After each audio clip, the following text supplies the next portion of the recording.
Have you ever noticed how some people seem to have an almost supernatural control over the environment around them without saying a word? They don't shout, they don't beg, they simply withdraw, and suddenly everything changes. The energy shifts. People start to question, to chase after, to feel. Now, imagine if you did the same. If you stopped reacting immediately to everything, if you chose silence instead of the automatic response, retreat instead of explosion, what do you think would happen? That's where the point lies. When you stop being always available, emotionally, physically, psychologically, the world around you goes into crisis. Because people are used to controlling you through your reactions, through your impulses, through your predictability. But the day you choose to withdraw, the game changes. And those who thought they knew you realize they know absolutely nothing about you. Carl Jung said, "Everything that irritates us about others can lead us to a better understanding of ourselves." Now think about this. When you become inaccessible, who really gets desperate? Who gets irritated? Who tries to provoke you just to elicit some emotion back? This reveals more about the other than about you. And it mainly reveals how much you are still being manipulated without realizing it. You keep giving yourself to please, to maintain peace, to not lose people who deep down were never really with you. And with every forced yes, every immediate response, every emotional reaction, you give away a piece of your energy. And at the end of the day, what's left? Tiredness, frustration, an emptiness you can't explain, but I'll tell you why. Because you are too available for those who don't deserve even a minute of your silence. This video is not about turning your back on the world. It's about choosing yourself. It's about learning what Jung called individuation, the process of becoming whole, authentic, complete. And this process begins when you understand that silence can be stronger than 1,000 arguments. That withdrawal, when it comes from awareness and not from escape, is an act of power. So I ask you now, looking into your eyes, how long will you continue to be controlled by the emotions of others? How long will you react like a puppet every time someone pokes your wound? Maybe it's time to cut those strings, to withdraw, to become a mystery, because when you stop being available, everything changes. You have been taught to always be present, to respond quickly, to please, to say yes even when you wanted to say no. Since childhood, you have been conditioned to believe that your worth lies in how available you are to others. But here's a truth that perhaps no one has told you with this clarity. This excessive availability is not a virtue. It is a prison. And as long as you continue to think that you need to be accessible all the time, emotionally or otherwise, you will be manipulated, drained, and forgotten as soon as you are no longer useful. Do you know why? Because being always available makes you seem predictable. And everything that is predictable becomes a tool.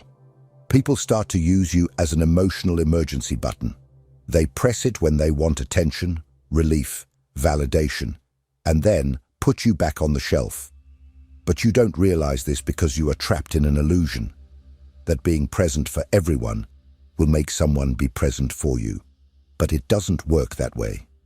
Carl Jung spoke about the persona, this mask we wear to be accepted, loved, recognized, and it is exactly this mask that keeps you overly available. You say, "It's okay," when you are suffocating. You respond to messages immediately even when you are exhausted. You explain yourself, justify yourself, defend yourself, as if you owe something to the world. But the truth is that the more you place yourself at the center of others' stage, the more you disappear from your own. Being available all the time is a subtle form of self-abandonment. It is a disguised way of seeking approval, avoiding rejection, trying to control the image others have of you. But this control comes at a price, and the price is your peace. It is your vital energy being distributed as if it were infinite, when in fact it is limited, very limited. People who want you available all the time, in fact, do not want you. They want what you provide: validation, company, distraction, emotional comfort. But when you change, when you set a boundary, when you refuse to react, those same people get irritated, accuse you, say you are weird.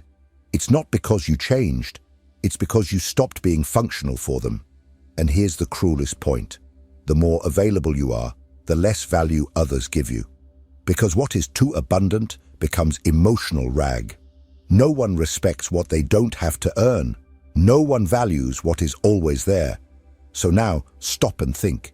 Who truly deserves your time? Who deserves your attention, your presence, your listening? Or better yet, who deserves your absence? But before answering that, we need to understand one essential thing. Why do we react so much? Why do we give in so easily? What is behind this almost automatic desire to respond, justify, and please? The answer lies in what Carl Jung called psychic energy. And that is what we will talk about in the next part. Because your energy is all you have.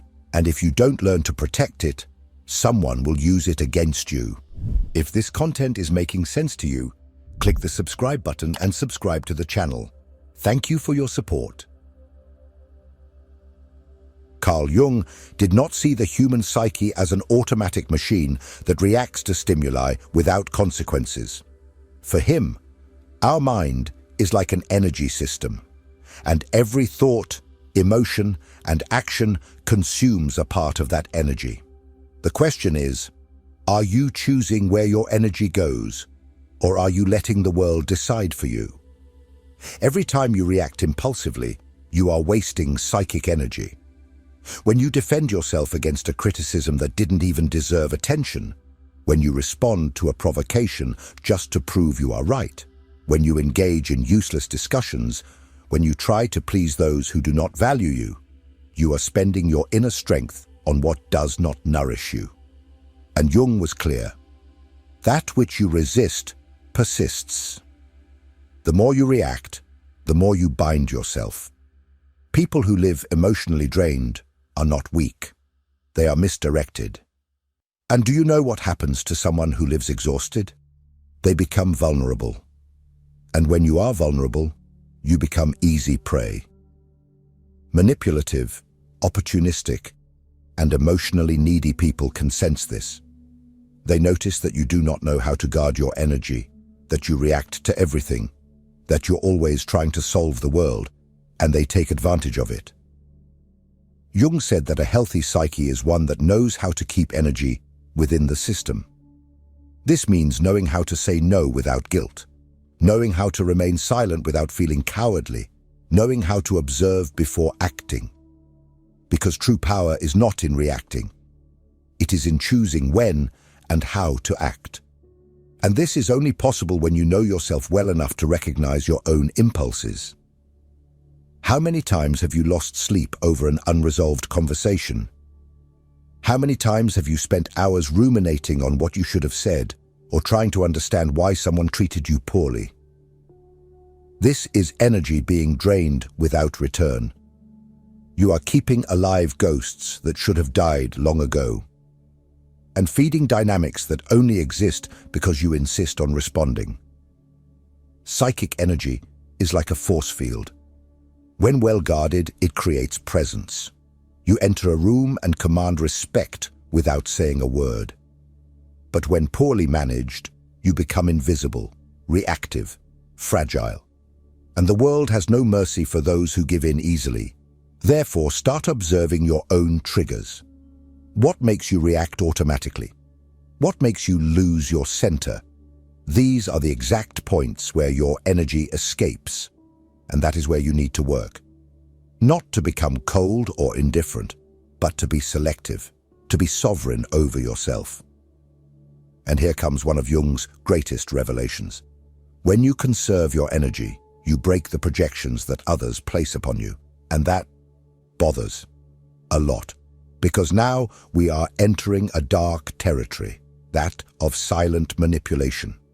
In the next part, we will explore how opportunistic people feed off your energy and why your unavailability completely disarms these games. Get ready to look into the eyes of those who have always drained you without you realizing it. You think you are in control. You believe your reactions are conscious choices. But the truth is darker. Most of your emotional responses are programmed. And those who understand this manipulate you easily.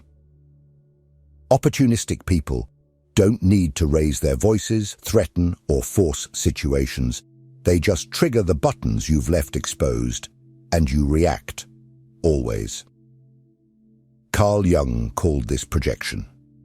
The psychological mechanism through which people project onto others what they cannot see in themselves. But there is another side to this phenomenon that few notice. While others project onto you, you also become the receptacle for these images. And the more emotionally available you are, the more you become a blank canvas for these projections. You know that friend who only reaches out when they are in crisis, that partner who always needs you to save the day, that person who praises you, but only as long as you are useful to them. None of this is by chance. They are not relating to you, they are relating to the idea of you, to the role you agree to play. And why do you agree? Because you are afraid of disappointing, afraid of not being loved, afraid of being abandoned. The most effective manipulation doesn't happen in shouting. It happens in the silence of guilt. When you feel that you owe something to the other, when you believe you need to be available, need to help, need to understand, even when it destroys you inside. And here is the central point. The manipulator doesn't need to control you. They just need you to keep reacting the same way. But when you stop reacting, the game breaks. When you start saying no, responding with silence, withdrawing instead of explaining yourself, the projections begin to crumble. The mask they put on you falls, and this leaves people unsettled because they no longer know who you are, and worse, now they are forced to look at themselves, and not everyone is prepared for that. Your unavailability is a threat because it forces others to confront their own emptiness. The silence you offer reveals the internal noise they don't want to hear. And then comes the attack, the criticism, the emotional drama. Not because you are wrong, but because you stopped serving as a convenient mirror. Jung said, "We do not become enlightened by imagining figures of light, but by making the darkness conscious." When you withdraw, when you stop feeding the cycle, the other's shadow begins to emerge. And this is unbearable for those who have always used you as an escape. But what about you? Are you ready to deal with the discomfort of being misunderstood, rejected, or even attacked for protecting yourself? Are you ready to endure the silence that comes after the rupture?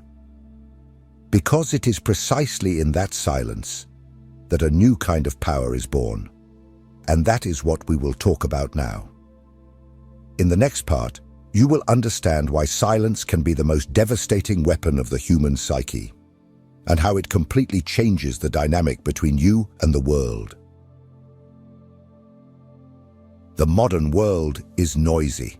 Everyone wants to be heard, wants to respond quickly, wants to win pointless debates and prove their point, even if it costs them their own peace. But there is a power that few know, and even fewer master. The power of silence. Not the silence of passivity or cowardice, but conscious, strategic, brutally lucid silence.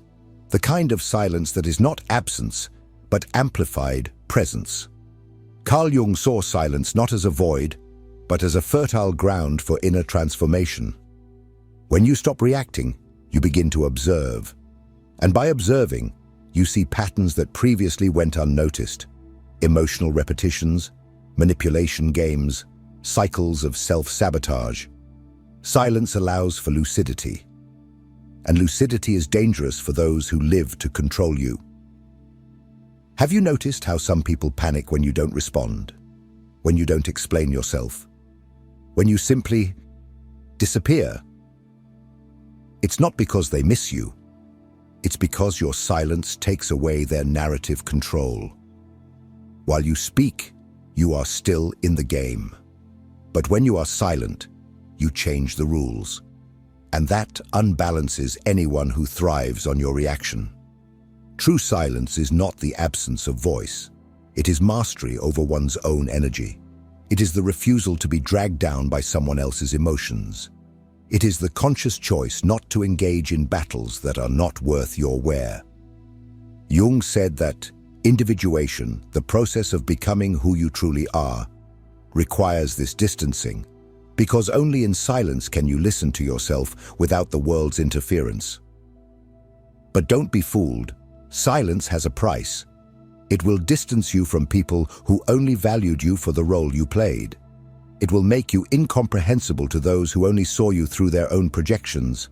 It will make you seem cold, distant, arrogant. But all of this is a reaction from those who never wanted to deal with your depth, only with your utility. And here is the hard truth.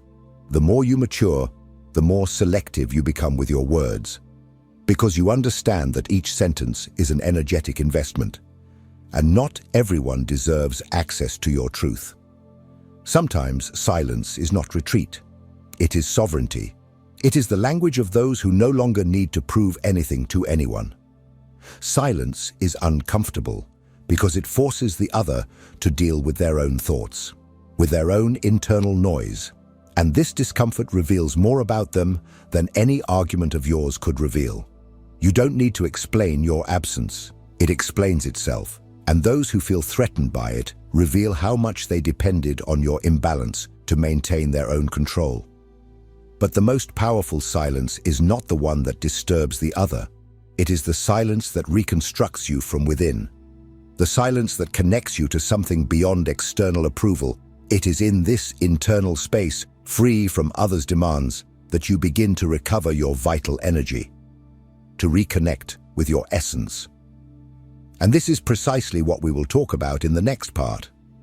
Because it's not enough to just cut out external noise, you need to relearn how to use your energy consciously. To choose where it goes, where it stays, and most importantly, where it should never be wasted. It's time to learn to be selective with your own soul. If you're in the process of reclaiming your energy and setting boundaries, you'll find real value in my book, Beyond the Shadow. It breaks down Jung's most important ideas and gives you tools to protect your energy, set boundaries, and reconnect with your true self. Link is in the pinned comment. It's no use understanding all of this intellectually if, in practice, you continue saying yes when you mean no, responding to messages that bother you, participating in empty conversations, and maintaining relationships that only exist out of inertia.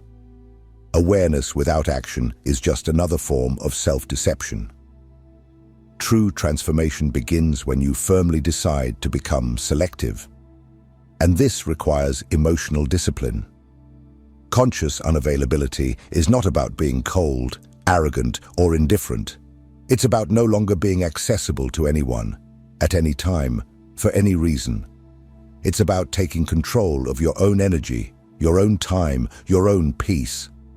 And this starts with small actions, not responding immediately, breathing before reacting, leaving a discussion before being dragged into chaos, turning off your phone without guilt, saying, "Not today," saying, "I'm not interested," saying, "I won't get involved." But here's the most important part. You don't need to justify your absence. You don't need to explain your silence. You owe nothing to anyone but yourself. And this, for many people, is unforgivable.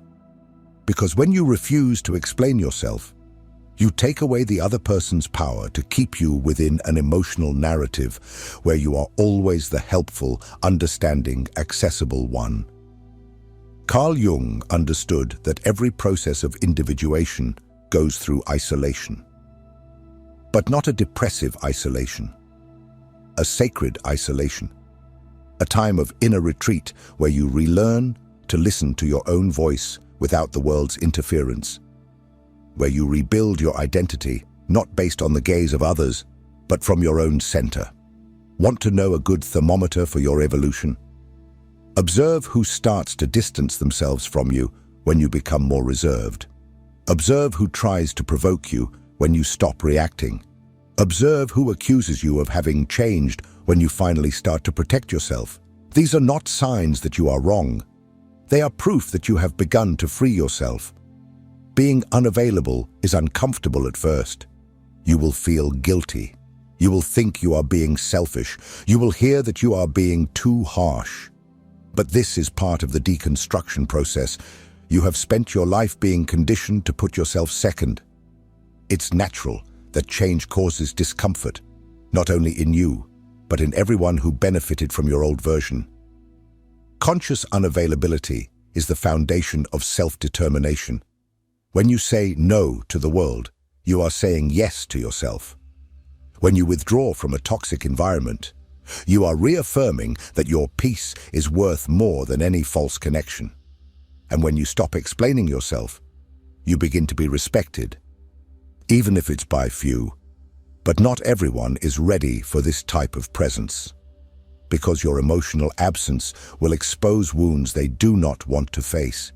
It will reveal how much they depended on your emotional chaos to feel in control. And it is at this moment that the rupture comes. And with the rupture comes the pain, the loneliness, the estrangement, the feeling that you are losing something, when in fact you are just freeing yourself. But what happens after that? What comes after the distancing? What is born from the silence? In the last part, we will talk about this, about the rebirth that only happens when you have the courage to be misunderstood, to be alone, and to become whole on your own. It's time to understand why the loneliness of the strong is the path to true freedom. When you stop being available to everyone, something profound begins to happen. First comes the silence, an uncomfortable silence that seems to scream inside you. You wonder if you did the right thing, if you are being too harsh, if you are losing people who liked you. But gradually, this silence transforms. It begins to cleanse, to calm, to heal. And then comes solitude, but not the solitude of absence. It is the solitude of total presence, your own. The solitude of the strong. The solitude of one who no longer betrays themselves to keep others close. And in that space, where there was once confusion, clarity enters. Where there was once anxiety, peace enters. Where there was once neediness, a new kind of strength enters. The strength of being whole within yourself.